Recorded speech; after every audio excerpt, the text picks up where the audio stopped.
Hello à tous, ici Claire Virose et bienvenue dans un nouvel épisode d'Oser la reconversion. Qu'est-ce qu'Oser la reconversion ? C'est le podcast dédié aux reconversions professionnelles à quelque stade qu'elles en soient. Chaque semaine, je reçois des invités de tous horizons qui ont quitté une carrière tracée et confortable pour changer de vie. Ils nous racontent comment ils ont échangé leur stress quotidien contre succès, épanouissement personnel, indépendance en choisissant de réaliser le projet qu'ils ont toujours eu au fond d'eux. Mon but, vous l'aurez compris, vous faire prendre conscience que tout est possible à qui ose et travaille. Aujourd'hui, j'accueille dans Oser la reconversion Elodie. Elodie est manager de youtubeur. Avec Elodie, on s'est rencontrés à une masterclass Estée Lauder il y a 1 an et j'ai tout de suite adoré son naturel et sa joie communicative. Si vous voulez saluer Elodie ou en savoir plus sur ses activités, vous pouvez la retrouver sur Instagram, @elodie_RTZ. Commerciale à Montpellier, elle se rend à Paris pour le salon de l'automobile. Elle fait alors la connaissance qui va changer sa vie, le youtubeur Was Freestyle. Il se lie tout de suite d'amitié et il lui demande de devenir sa manager. Elle apprend alors le métier de manager de youtubeur et lance son agence d'influence.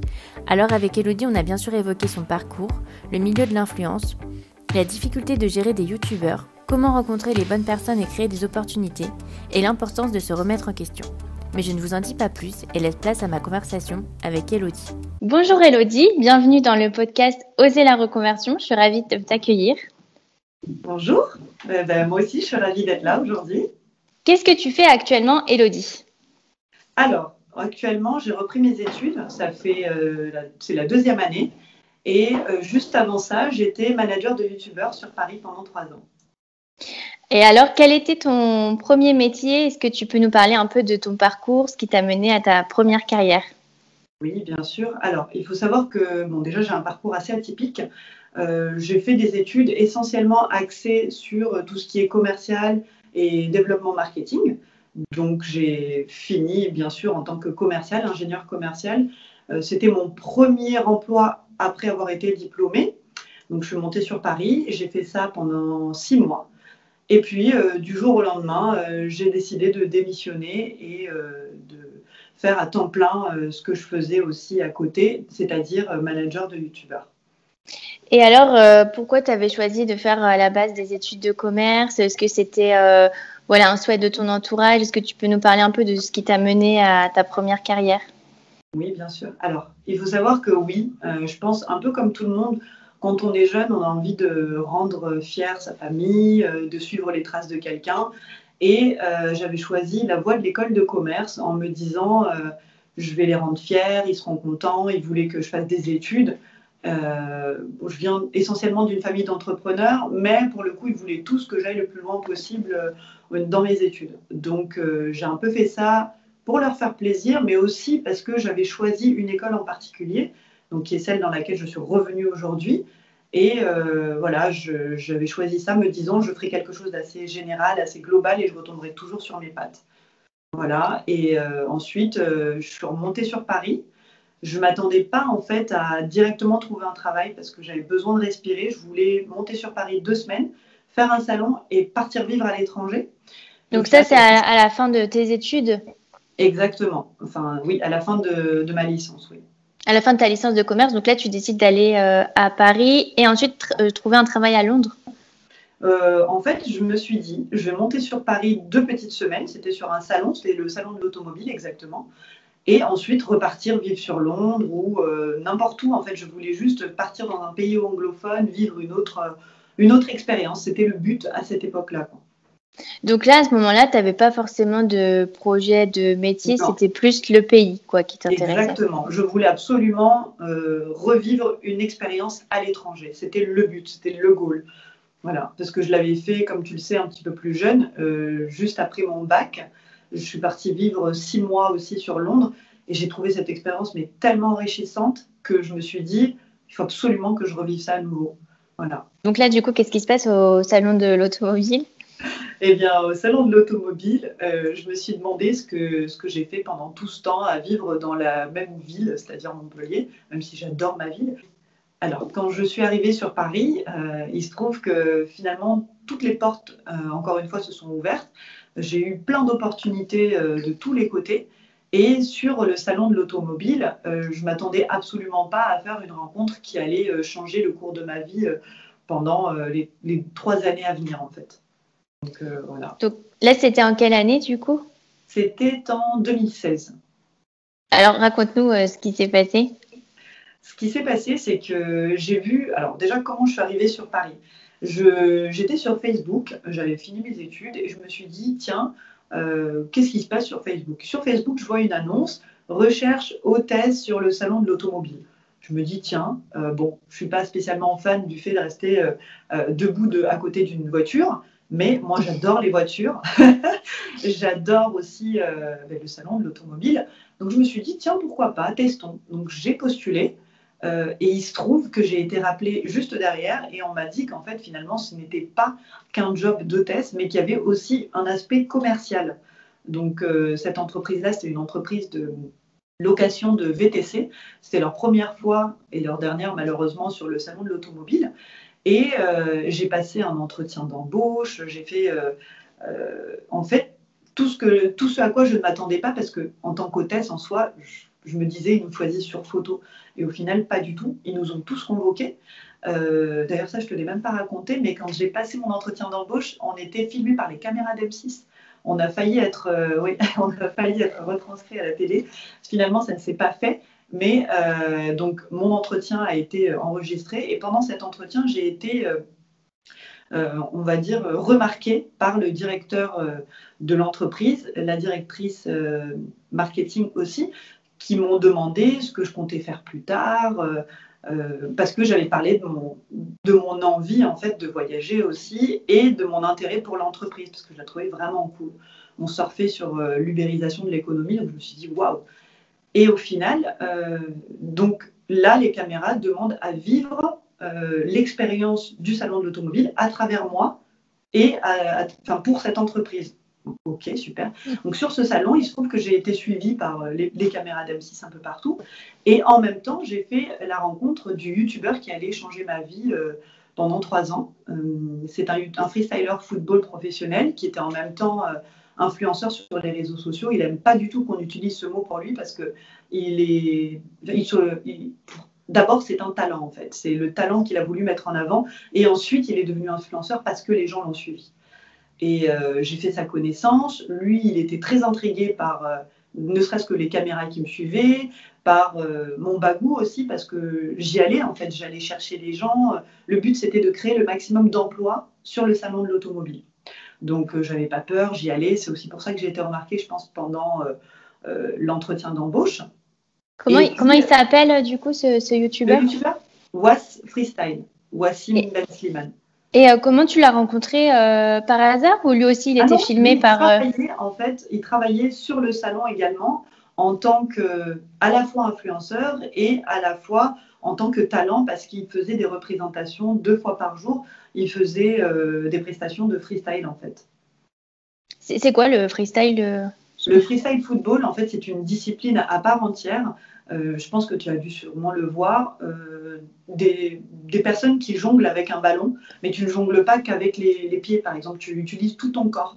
Voilà. D'accord. C'est une discipline à part entière. Et donc là, qu'est-ce qui se passe dans ta tête? Est-ce que tu restes bloqué sur Londres? Est-ce que tu te dis, j'ai une opportunité? Comment ça se passe? À la base, j'étais restée bloquée sur Londres. Pour être tout à fait honnête, je me suis dit, dans tous les cas, il faut que je parte. Mais le fait que l'entreprise m'ait demandé si j'étais mobile, m'ait demandé si intégrer leur entreprise me plaisait, bien évidemment, j'avais répondu oui, parce que c'était le cas, mais j'étais partagée entre les deux. Tu vois, je me suis dit, qu'est-ce que je fais? Est-ce que je reste et je me lance? Parce qu'en gros, ils me promettaient un poste dans le commercial, peut-être même dans la direction commerciale d'une nouvelle ville qu'ils allaient ouvrir, ou encore à l'international, parce qu'on me l'a demandé, on m'a dit, comment tu es mobile? Et moi, j'ai dit national, voire international. Donc, tout le monde a souri, ils étaient assez contents. J'étais vraiment partagée. Je me suis dit, mais qu'est-ce que je vais faire? Est-ce que je reste? Est-ce que je pars? Et puis ensuite, cette opportunité, donc ce youtubeur que je rencontre, lui, je m'y attendais, mais absolument pas. Parce que pendant le salon, en fait, je me suis intéressée à lui, je voulais savoir mais comment il avait fait, comment il était en arrivé là. Je ne connaissais absolument pas le métier de youtubeur, d'influenceur. Pour moi, c'était tout nouveau. C'est la première fois que je voyais quelqu'un qui faisait déplacer 300 personnes au minimum la journée pour venir le voir et prendre des photos avec lui. En fait, je me suis dit, mais qui c'est celui-là? C'est une star, je le connais pas. Enfin, et de nature très curieuse, je lui ai posé des questions, j'ai demandé à déjeuner avec lui, je lui ai posé plein de questions. Bien sûr, c'était bienveillant de ma part. Et en même temps, en fait, je remarquais aussi que d'autres personnes, en fait, quasiment tout le monde le critiquait. Et ça, je trouvais ça un peu... C'est injuste, en fait. Je trouvais ça dégueulasse de la part des autres parce qu'ils n'avaient pas fait la moitié de ce que lui avait fait. Et surtout, ce que je trouvais dégueulasse, vraiment, c'est le mot, c'est que les gens te critiquent, mais ils ne viennent pas te dire en face ce qui ne va pas. Donc moi, en fait, j'ai voulu lui parler. D'abord, j'ai appris à le connaître. Et puis, petit à petit, je lui glissais des conseils, parce que j'entendais les autres parler, parce que moi, je voyais. Et je me suis dit, mais peut-être qu'il les prendra. Puis c'était bienveillant de ma part, encore une fois. Et au final, on s'est liés d'amitié. Il était aussi assez étonné par mon parcours et puis par le fait que je sois aussi à l'aise à aller vers les autres. Donc, on a gardé contact. Il m'a raconté sa vie aussi pendant ce déjeuner. Et là, j'ai été très touchée parce que c'est quelqu'un qui a eu une enfance assez compliquée, qui a vraiment tout fait pour se débrouiller et pour devenir ce qu'il était. Il ne s'y attendait pas d'ailleurs, hein. Mais c'est quelqu'un qui court après ses rêves en fait. Il a tout lâché de sa petite ville, il est venu sur Paris, il vivait même dans des squats, etc. Puis au final, là je le voyais suivi par je ne sais combien de personnes, à prendre quand même un certain cachet sur ce salon. Je me suis dit, waouh, ça forçait le respect en fait. Et quelques mois plus tard, il me recontacte. Donc, je suis quand même restée sur Paris. Pourquoi? Parce qu'en fait, je n'ai pas été payée du salon de l'automobile juste après. Et c'est ce qui a fait que je suis restée sur Paris. Donc, j'avais mis de l'argent de côté et puis j'avais fait des rencontres. J'avais aussi beaucoup de propositions d'embauche. Et les propositions d'embauche ont fait que je me suis posé la question. Je me suis dit, qu'est-ce que je fais? Peut-être repartir sur un CDI, partir sur un CDI puisque c'était mon premier emploi, ou alors, enfin bref, j'étais perdue. Clairement, j'étais perdue. Et j'ai finalement accepté une offre d'emploi en CDI. C'était un des partenaires de la boîte pour laquelle je travaillais sur le salon de l'automobile qui a voulu m'embaucher. Entre autres, plein d'autres, hein, parce que j'avais vraiment plein de petites cartes de visite que j'avais accumulées sur le salon. Et puis là, je commence à travailler pour eux, tout se passe bien. Mais voilà, je m'y retrouvais pas totalement non plus. Et un mois plus tard, un mois et quelques plus tard, donc ce youtubeur qui me rappelle, Wassim, qui me dit, Elodie, est-ce que tu es dispo? J'aimerais bien te revoir, j'aimerais discuter avec toi d'une opportunité. Je lui dis d'accord, bien sûr. Donc je vais le voir. Et de là, il m'explique qu'il a besoin d'aide. Et je lui dis, bien sûr, en quoi je peux t'aider? Il me dit, non, mais c'est pas vraiment de l'aide, c'est beaucoup d'aide. Je lui dis, bon, développe. Et là, en fait, il m'explique qu'il ne gérait absolument plus ce qui se passait, que ça avait pris une autre ampleur pour lui. Donc, il me montrait tous les mails qu'il avait reçus et il ne savait pas du tout comment gérer tout ça. La première fois qu'on a ouvert un de ses mails, par exemple, j'en rigole parce que je me souviens encore de ma tête, il parlait avec une grande marque et la marque lui demande, voilà, quand est-ce que tu serais disponible pour échanger avec nous? Et lui, il répond, bonjour, je suis dispo à telle heure. Bonne journée, au revoir. Et il signe. Et je dis, ok, d'accord. Donc je lis ce mail et je lui dis, t'es vraiment sérieux? C'est comme ça que tu as répondu à cette marque? Et de là, il me dit, oui, je sais. Il me dit, mais tu sais, je cours vraiment beaucoup entre mes vidéos et puis les appels et puis ça, il faut en plus répondre aux mails. Il me dit, j'ai pas le temps, quoi. Il me dit, c'est vrai, c'est pas pro, mais j'ai pas le temps. Et il me dit, c'est d'ailleurs pour ça que j'ai besoin de quelqu'un comme toi. Et je lui dis d'accord. Et j'ai été très étonnée. Je lui dis mais pourquoi moi? Il me dit parce que je t'ai observé sur le salon. Beaucoup de personnes t'ont déjà demandé de bosser avec eux ou travailler pour eux. Et puis bon, tu m'as beaucoup aidé, tu m'as donné plein de conseils, tu as été bienveillante. Donc je te regarde, je vois que tu es quelqu'un qui va vers les autres, qui n'a pas peur. Il me dit moi j'ai besoin de ça. Il me dit puis je me doute qu'avec la formation que tu as eue, tu sais te débrouiller en négociation, niveau commercial, etc. Et donc je lui dis pourquoi pas? J'accepte. Sauf que j'ai accepté alors que moi, j'avais déjà un job. Voilà, en tant qu'ingénieur commercial. Et plus ça allait, en fait, et moins je m'y retrouvais de l'autre côté parce que je faisais toujours la même chose, parce que j'étais fatiguée aussi. Je me levais le matin à 9h. Tu faisais les deux en même temps et c'était deux full-time, du coup. C'était quasiment ça, parce que je me levais à 9h et j'étais ingénieur commercial. À midi, ma pause déjeuner, je reprenais la casquette de manager. jusqu'à à peu près 14 heures. Donc, je mangeais des sandwichs en même temps que je répondais à des mails ou que je téléphonais. Et puis, hop, à 14 heures, je reprends. Je suis ingénieur jusqu'à 19 heures, ingénieur commercial jusqu'à 19 heures. Puis après, le temps de rentrer chez moi. Et des fois, à 21 heures jusqu'à 2-3 heures du matin, j'étais de nouveau manager de youtubeur, quoi. Et c'était vraiment... Et comment ça s'est passé? Tu avais un contrat avec lui? Tu étais en freelance? Comment tu as fait pour le salaire aussi? Parce que c'est tellement un métier nouveau. Comment tu fais pour... comment ça s'est passé un peu pour officialiser voilà, votre relation, quoi? Alors, au début, il faut savoir que déjà, on s'est dit tous les deux qu'il fallait voir, il fallait tester, voir si je lui plaisais, si j'y arrivais, si lui aussi il était à l'aise avec moi. Même s'il avait eu un bon feeling au début, il se demandait quand même, il se posait des questions. Donc, au début, on s'est mis d'accord sur un pourcentage que je récupérais sur les négociations avec les marques. Voilà. Il n'y avait pas de contrat établi officiellement ou quoi que ce soit, c'était vraiment, on teste en fait. Donc, moi, j'avais mon job, mon CDI, mon CDD, pardon, qui devait déboucher sur un CDI. Et de l'autre côté, donc, la partie manager de youtubeur. Mais oui, en fait, je faisais passer ça sur mon auto-entreprise. Et c'était un pourcentage sur lequel on s'était entendu, en fait. Comment tu as fait pour savoir quel était le bon... Parce que tu vois, lui, il est dans ce milieu, il connaît, mais toi, tu connais rien. Comment tu as fait pour...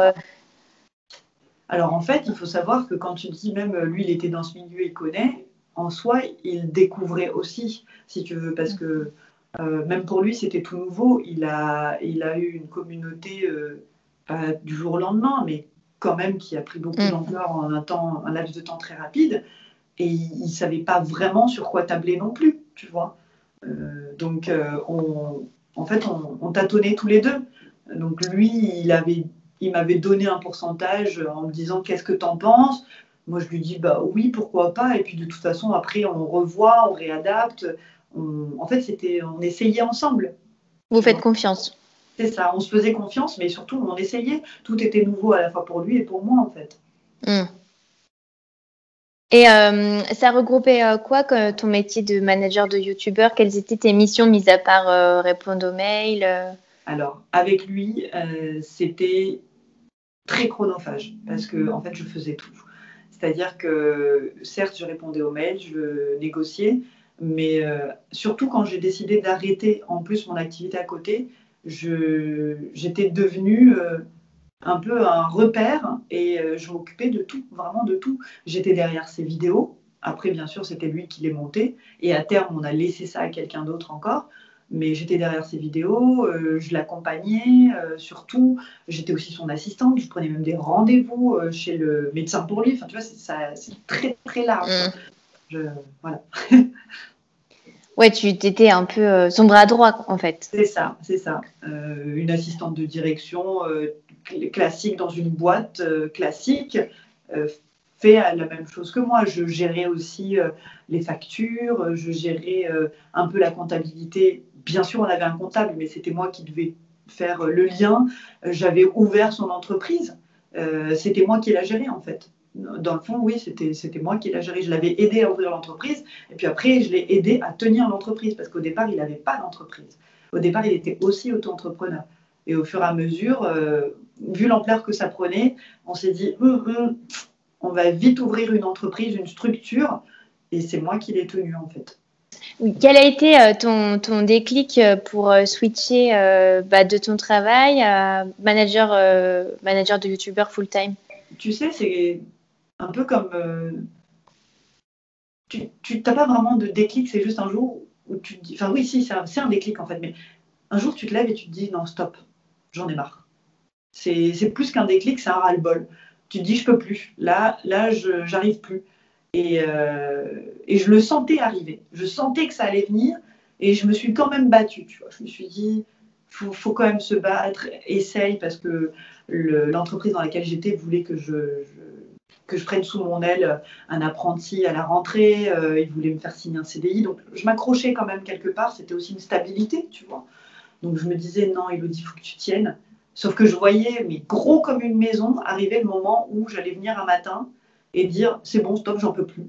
Je n'ai même pas besoin d'indemnité ou rien du tout. Je veux juste partir. Et je ne voulais pas que ça arrive, mais en fait, c'est arrivé. Un beau jour, je me suis levée, je me suis dit, stop, j'en peux plus, j'en ai marre. Ça ne me correspond pas. En plus, je faisais aussi beaucoup de porte-à-porte. Je faisais beaucoup de phoning. Et ça, je le faisais quand j'étais plus jeune, mais à ce moment-là, j'en pouvais plus. Là, je me suis dit, stop. Donc, je me suis levée un matin, j'ai écrit un message à mon boss la veille, et je lui ai dit, voilà, il faut que je te parle demain matin, mais j'ai pris ma décision, je m'en vais. Et quand je suis arrivée, il m'a félicité. Il m'a dit, ben, écoute, tu as beaucoup de courage et de cran, et je te félicite parce que, en fait, effectivement, je voyais que tu changeais petit à petit, que tu avais de moins en moins de motivation. Et il me dit, et c'est beau parce que ça se voit que tu respectes les autres et que tu respectes toi-même, en fait. Parce que là, je lui disais, voilà, j'ai pas envie de continuer à te mentir, j'ai pas envie de venir tous les matins et faire semblant que je suis heureuse alors que je le suis pas. Et étant donné que j'ai été très honnête avec lui, il m'a remercié, tu vois, pour ça. Donc voilà comment ça s'est passé. T'as eu peur à ce moment-là parce que métier de manager de youtubeur, c'est un métier qu'on connaît pas, c'est nouveau, de te dire ah je plaque tout pour un truc qui va pas forcément durer. Bah oui, complètement. J'ai eu très peur. Je savais que je lâchais aussi une stabilité financière, que je savais pas du tout dans quoi je m'embarquais. Alors certes, puisque c'était moi qui négociais les contrats, je savais combien je gagnais approximativement par mois. Mais tu vois, tu sais jamais si le mois d'après tu vas gagner la même chose en fait. Donc oui, bien sûr que j'avais peur. J'avais peur à tel point que j'en ai pas parlé à ma famille. Tu vois, par exemple, j'ai rien dit. J'ai juste fait. Et je me suis dit, qui vivra verra. À un moment donné, il faut bien tenter.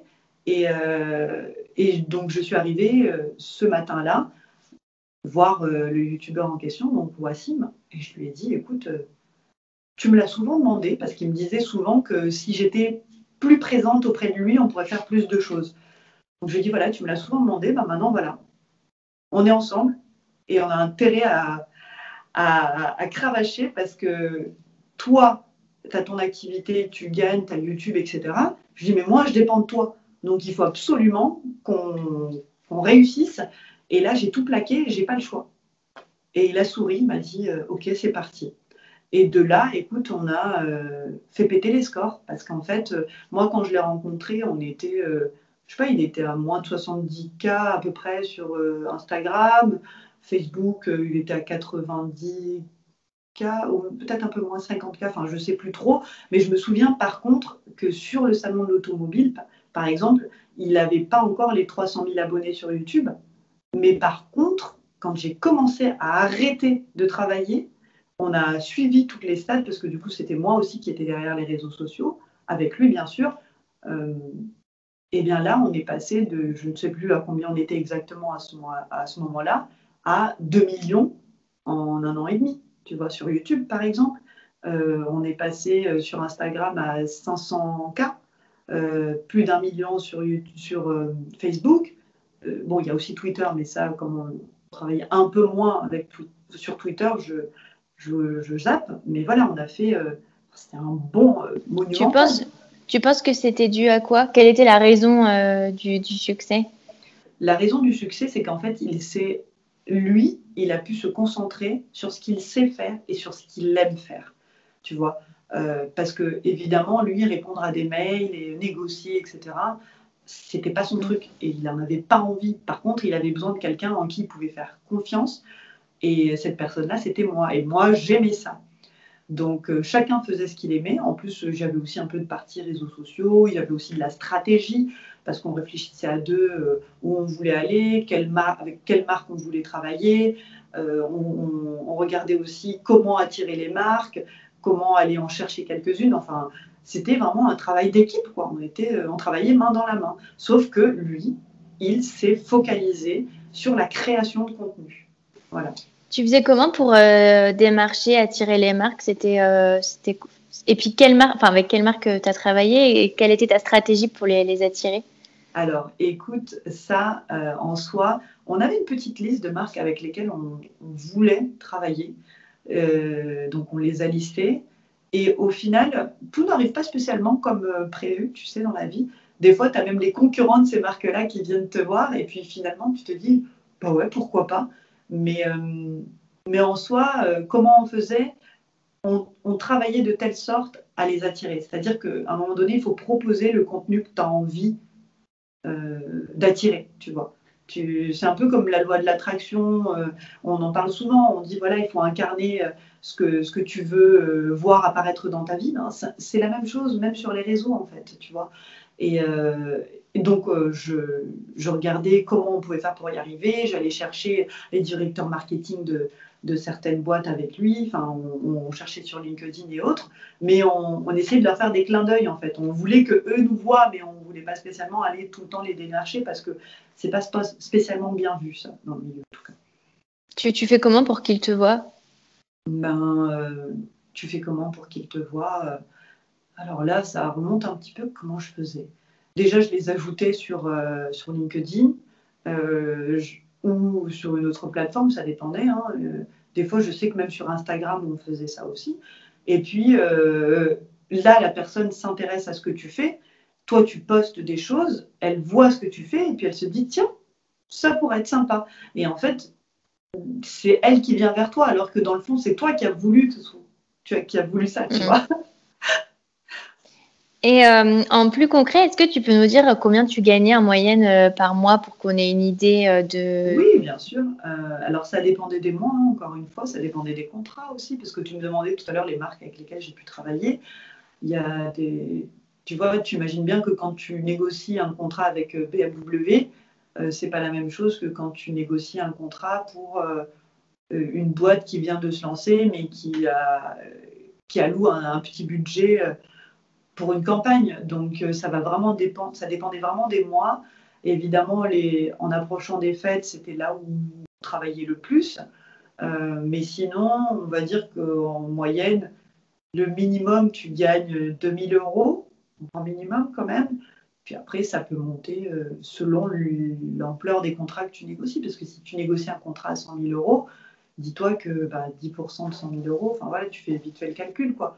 Des marques comme ça, je peux t'en citer, EDF, Carambar, BMW, il y en a vraiment beaucoup. Beaucoup, beaucoup, beaucoup, beaucoup, beaucoup. Des marques dans le foot, évidemment. Et tu as travaillé combien de temps avec lui? Tu as travaillé après avec des youtubeurs. Qu'est-ce qui s'est passé? Oui, c'est ça. En fait, j'ai travaillé avec lui tout le long. Mais en soi, au début, je n'ai travaillé qu'avec lui. On était seuls, lui et moi. Et ensuite, on a fait des rencontres. On nous a aussi recommandé des personnes.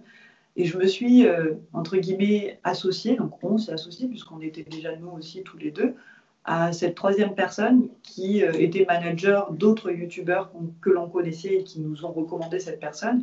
Et au final, à deux, presque à trois, parce que lui, c'était vraiment le gros youtubeur et c'était celui qui était le plus impliqué aussi dans tout ce qu'on faisait.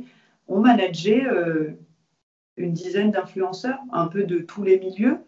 On avait de la danse, on avait du divertissement, de l'humour, du lifestyle. Voilà, donc ils étaient une petite dizaine ensuite. Et j'ai fait ça. Avec lui, j'ai travaillé 1 an et demi.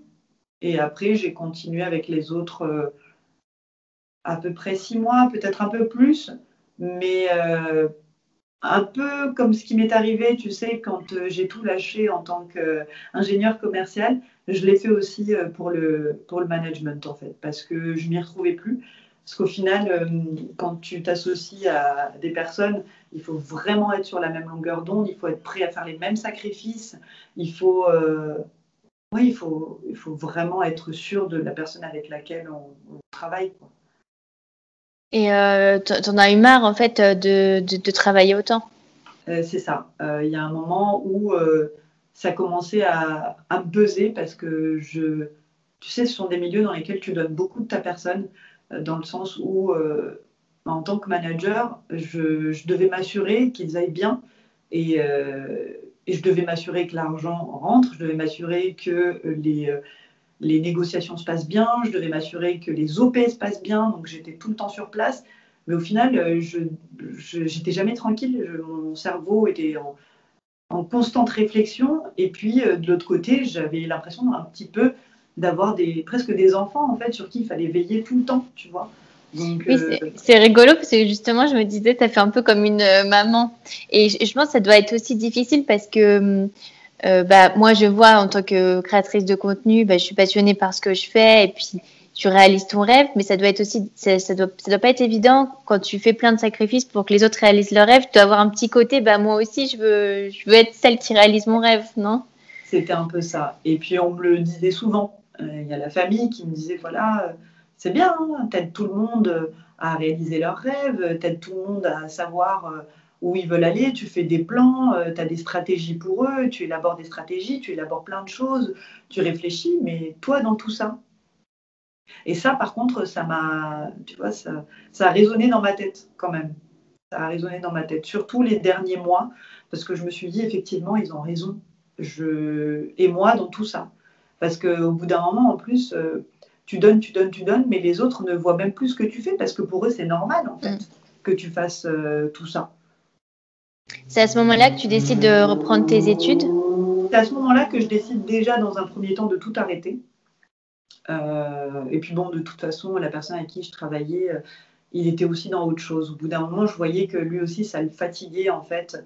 Parce que quand un jour, on a négocié un gros contrat, je crois que c'était avec la BNP, et qu'il a décidé de partir en vacances avec sa copine à Marrakech à ce moment-là, autant te dire que là, sur le coup, je me suis dit, mince, mais comment il peut me faire ça en fait? Et je l'ai pris comme une trahison, pas parce qu'il était avec sa copine, parce que j'en avais un peu rien à faire, mais parce que je me suis dit, mais comment il peut me faire ça? On est sur un gros closing de contrat et le mec, il part, quoi.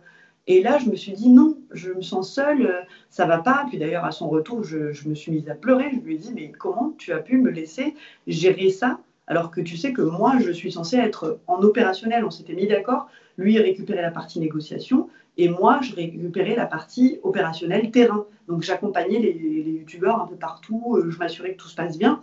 Mais tu vois, tu peux pas tout faire en fait. Et au final, je me suis retrouvée à ce moment-là à paniquer, gérer en même temps la négociation, voir comment ça devait se passer, et puis être sur le terrain pour d'autres personnes. Donc, non, oui, j'ai craqué, quoi. J'ai craqué. Et ensuite, là, à ce moment-là, j'ai mis un avertissement. Je lui ai dit, voilà, il faut qu'on se mette d'accord. Est-ce que tu veux toujours continuer? Est-ce qu'on est toujours sur la même longueur d'onde? À ce moment-là, il m'a dit oui. Donc, j'ai encore un peu insisté. Puis après, du jour au lendemain, je me suis dit, non, stop, ça suffit. Et puis, non, stop, stop, stop, stop. Et on a décidé d'arrêter. Lui aussi, il en avait marre, je pense. Et on est passé à autre chose. Et est-ce que tu peux nous parler de ta reprise d'études? Quelles ont été les raisons? Au bout de combien de temps tu as fait manager de youtubeur? Pourquoi tu as décidé de reprendre tes études? Et puis comment tu le vis maintenant? Oui, alors déjà, il faut savoir que j'ai eu un moment, tu sais, tout ne se goupille pas toujours parfaitement bien dans la vie. Donc j'ai arrêté d'être manager d'influenceurs, mais malgré tout, à ce moment-là, je continue à faire un peu de conseils, si tu veux, parce qu'on, c'est pas parce que j'ai arrêté que j'ai pas de compétences ou que j'ai pas la connaissance. Donc j'avais quand même beaucoup de personnes qui m'appelaient, qui me demandaient mon avis, des agences aussi qui m'ont demandé d'intégrer leurs équipes en tant que manager d'influenceurs, mais en agence du coup. Et au début, je me suis dit oui, pourquoi pas. Puis après, finalement, j'ai préféré décliner. Et puis en même temps, je te dis, la vie, voilà, elle se passe pas toujours comme prévu, donc ça s'est pas fait. Et je me suis dit non, en fait, si c'est pour faire ce que je faisais avant, mais en plus pour une agence, non, quoi, parce que je connais les tarifs, je sais, non, j'y arriverai pas. Donc au final, je me suis dit, on va arrêter tout ça. Donc je suis repartie dans l'événementiel et dans la restauration, parce que ça, c'est aussi en parallèle, en fait, des cordes que j'ai à mon arc, parce que j'ai une belle-sœur qui a été à l'école hôtelière de Lausanne et qui m'a tout appris. Donc, depuis toute petite, j'ai grandi dans ce milieu-là. Et au final, j'ai jamais beaucoup de soucis. Et puis même, en général, on trouve assez facilement aussi du travail dans ce milieu-là. J'ai juste eu à recontacter quelques personnes et j'avais du boulot tout le temps, en fait. Donc, je travaillais dans l'événementiel et en parallèle dans la restauration. Donc, je gagnais assez bien ma vie, hein, puisque je faisais les deux. Et puis, ensuite, je me suis dit, mais qu'est-ce que tu fais, Elodie? Parce que ça, tu vas pas le faire toute ta vie, en fait. Tu sais très bien que tu vas finir par être fatiguée aussi. Donc, il faut que tu te mettes un plan, il faut que tu te mettes des objectifs à atteindre. Et comme j'avais déjà monté mon entreprise et que ça, c'était un des objectifs de vie que j'avais, je me suis dit, mais qu'est-ce que je fais maintenant? Et avec mon chéri, on s'est regardé. Lui, il avait l'envie de reprendre ses études également. Et on s'est dit, mais pourquoi pas les reprendre maintenant?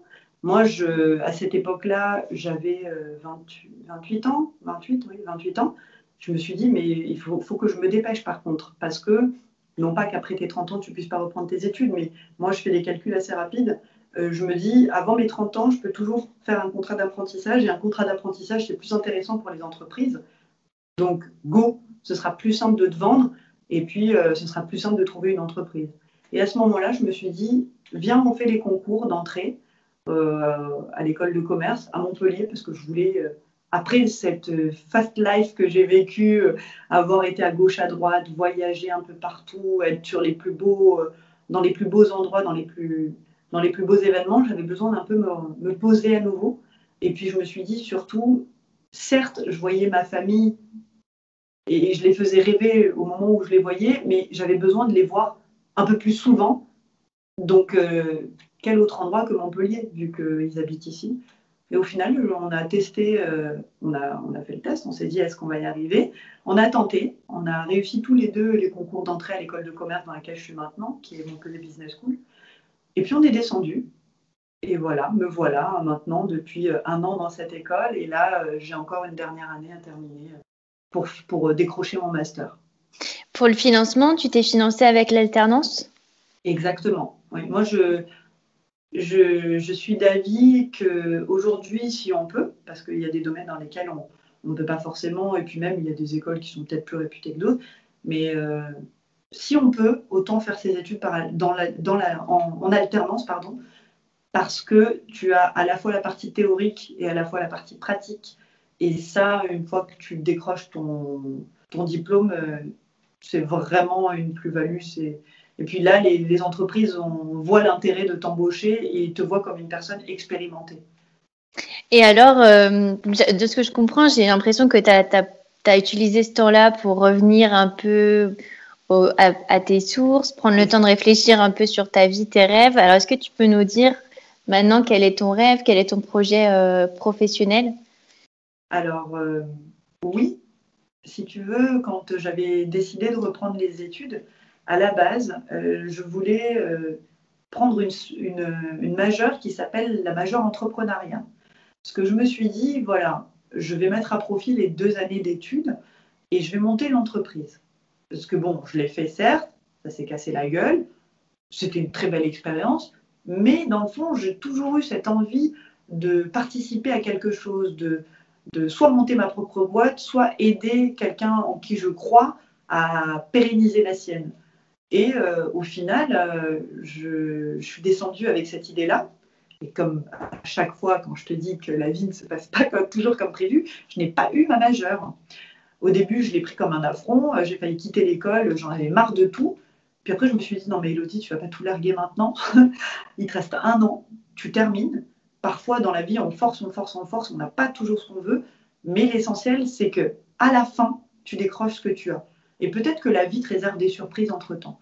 Donc, je me suis dit, accepte ce qui se passe. Tu finis, parce que de toute façon, il te reste 1 an.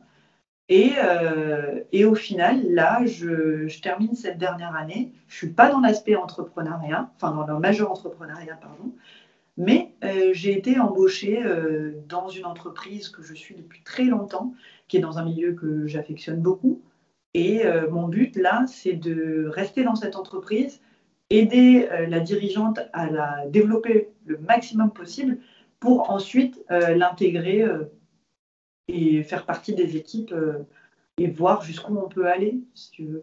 C'est ça aujourd'hui l'objectif. Je voulais te demander, ce qui m'interpelle surtout dans ton parcours, c'est ta facilité à rencontrer les gens et tu dis à avoir des opportunités, mais j'ai l'impression plus que tu crées les opportunités. Est-ce que tu pourrais donner un conseil aux auditeurs sur, finalement, pour, par exemple, les auditeurs qui sont plus timides, comment aborder les gens et comment créer les opportunités? Alors, si j'ai un conseil à donner, parce qu'au final, on n'est pas tous non plus très extravertis et on ne va pas tous naturellement vers les gens. Moi, je sais que je le fais, mais pas tout le monde ne le fait.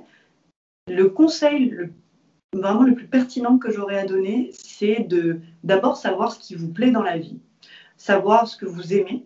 Ensuite, repérer des personnes qui font ce que vous aimez, qui partagent à ce sujet ou pas. Hein, mais si tu sais que cette personne fait ce que tu aimerais faire, ou qui fait ce que tu aimes dans la vie en général, peu importe, tu vas la voir, tu lui poses des questions, tu lui demandes comment elle a fait pour en arriver là, et tu te rendras compte assez rapidement que les gens ne sont pas fermés.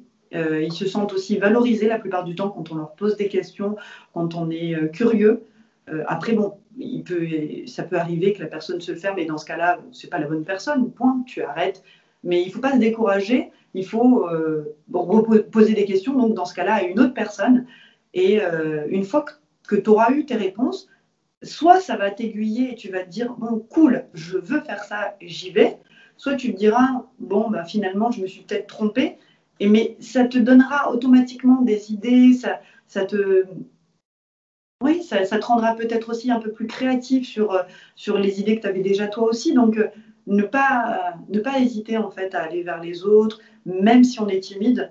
Et en soi, être timide, pour moi, ça n'a jamais été un frein, parce que je connais beaucoup de personnes timides.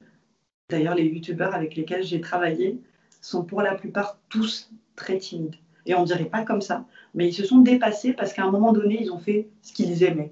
Et quand tu aimes quelque chose, tu dépasses tes peurs, tu dépasses tes limites en fait que tu t'es toi-même mise. Et si ta limite, c'est ta timidité, c'est parce que tu n'as pas encore trouvé cette chose qui t'anime en fait. Donc, trouve quelqu'un qui le fait et pose-lui des questions. Vas-y, lance-toi.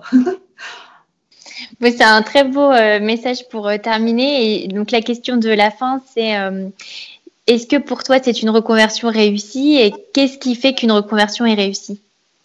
Alors, de laquelle on parle? En soi, toutes les reconversions, pour moi, sont intéressantes. C'est-à-dire que, est-ce qu'il y a une reconversion réussie ou ratée? Je ne sais pas. Parce que dans le fond, tu sais, on apprend toujours d'une expérience quelconque. Tu fais le bilan à la fin, tu te dis, voilà, qu'est-ce que j'ai appris? Qu'est-ce qui a foiré? Qu'est-ce qui a marché? Qu'est-ce que je peux prendre de cette expérience qui me servira pour plus tard? Donc, en soi, il n'y a pas d'expérience ratée ou pas réussie. Il n'y a que des reconversions réussies. Moi, je dis juste qu'il faut oser et qu'il faut faire ce qui nous plaît. Et puis aussi, il faut accepter que parfois, ce qui nous plaît à un instant T ne nous plaira pas toute une vie. Parce qu'on a tendance à se dire, mais pourquoi? Mais qu'est-ce qui s'est passé? Mais non, en fait, ça t'a plu, tu l'as fait. Si ça ne te plaît plus, c'est pas grave, c'est pas la fin du monde. On a toute une vie pour apprendre, pour avancer. Et pour avoir parlé à des personnes très âgées, parce que j'adore parler aux plus jeunes, aux plus vieux, je prends de tout le monde, je prends des expériences de tout le monde. Et les personnes âgées me disent, voilà, Élodie, on pense souvent que quand on est jeune, il faut vite faire ce qu'on aime, il faut faire tout de suite, mais on a toute une vie en fait pour s'améliorer. Et tant qu'on prend la vie en se disant chaque jour est une expérience, on vit au mieux. Et depuis que j'ai eu tous ces conseils de personnes plus âgées que moi, j'ai arrêté de me prendre la tête sur tout. Je fais ce que j'aime, ce qui me plaît. Je fais aussi selon les opportunités, même si tu as raison, souvent je vais les chercher. Je prends ce qu'il y a de meilleur dans tout. Donc oui, c'est une reconversion réussie, même si ça n'a pas été toujours évident, tu vois, de reprendre les études, par exemple. Donc toi, ton message, ça serait finalement d'apprécier le chemin plutôt que de toujours penser à la fin. Complètement, ben, oui. Et tu vois, par exemple, quand je te suis et que je te regarde au quotidien, ça me le prouve, parce que tu t'es souvent posé des questions aussi, tu t'es demandé est-ce que je le fais, est-ce que c'est une bonne idée, et puis finalement tu l'as fait, et regarde, chaque jour, quand je te regarde, c'est une expérience, tous les jours tu partages quelque chose de nouveau, tous les jours tu tentes de nouvelles choses, même ce podcast, c'est génial, il faut que je prenne le temps de tout écouter, mais tu vois, quand je te vois, je me dis, mais c'est ça la vie en fait, c'est pas une ligne toute droite qui est tracée vers laquelle tu vas, c'est une expérience. Voilà.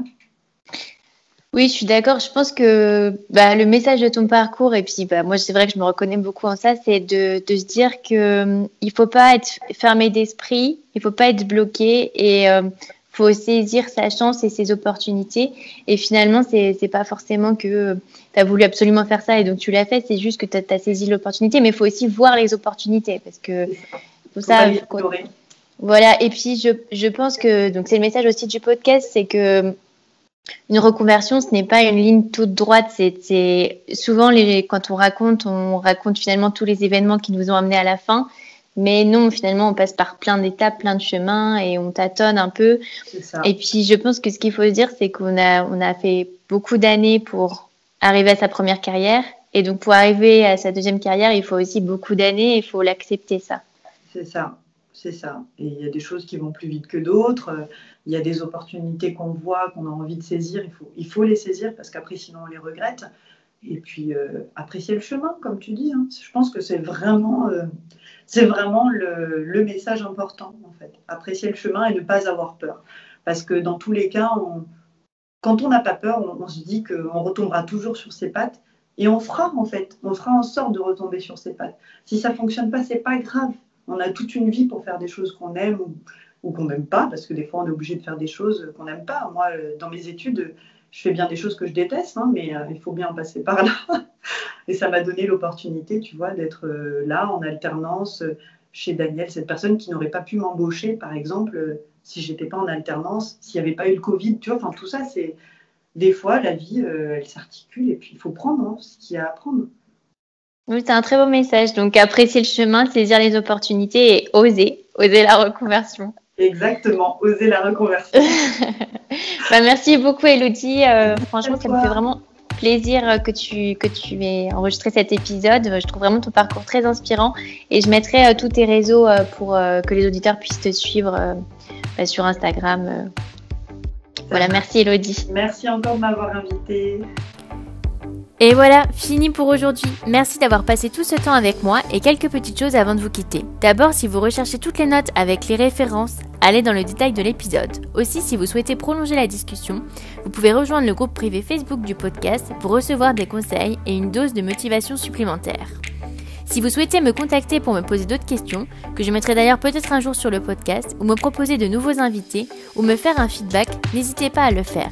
J'aime bien répondre et j'essaie d'être assez active sur les réseaux sociaux, en particulier sur Instagram et sur YouTube sous le pseudo Claire Virose. Dernière chose, un truc qui compte énormément pour moi, et je sais que c'est pénible à faire, mais vraiment ça compte. C'est si vous pouvez me laisser une note 5 étoiles, ou que vous en parliez autour de vous, ou que vous laissiez un avis sur Apple Podcast. Pourquoi ? Parce que c'est là qu'il y a le plus d'écoute, et donner des notes permet de donner plus de visibilité au podcast.